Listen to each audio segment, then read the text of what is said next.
In the Swiss capital Bern, a group of American embassy staff and expats have gathered to start the day with muffins and the election coverage. It soon became clear that Barack Obama was set to stay for 4 more years. So what's on the agenda for Swiss-US relations? The number one priority still is resolving the bank secrecy, U.S. tax cheat controversy. And we don't really have any direct control of it here at the embassy because it's being negotiated by the Department of Justice lawyers. But it is our first priority because that's the greatest source of tension in the relationship right now. And beyond that, I think that we're working on getting Switzerland into the global online enrollment system to make it much, much easier for the Swiss to travel to the United States. And then a lot of working together on anti-terrorism, money laundering, and human trafficking efforts. There'll probably be a new Secretary of State. We'll probably have a new ambassador at most of our embassies, in Western Europe at least.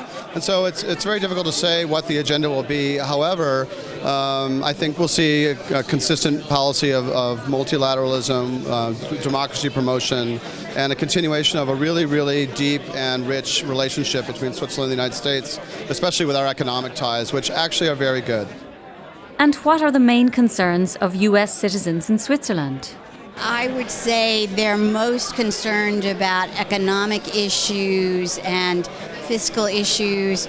A number of them find that it's complicated, the tax situation and having to file in the United States. So I think for most of them, they tended to view it through an economic lens more than through a foreign policy or other kind of lens.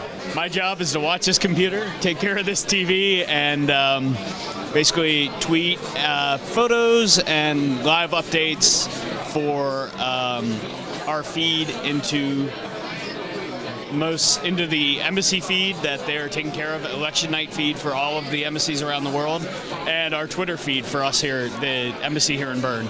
People were following their own states if they are American citizens living here, seeing what people were saying in the United States because they want to be connected with them.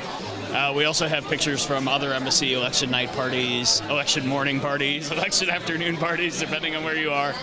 President Obama hasn't visited Switzerland yet, but will it happen in his second term? We knew in 2012 it wasn't a possibility. He didn't come to Europe at all. So we've pushed back all of our hopes to 2013. He does have roots here in Switzerland. His great-great-great-grandmother came from Canton Fribourg, so it'd be wonderful to reconnect him with his Swiss roots.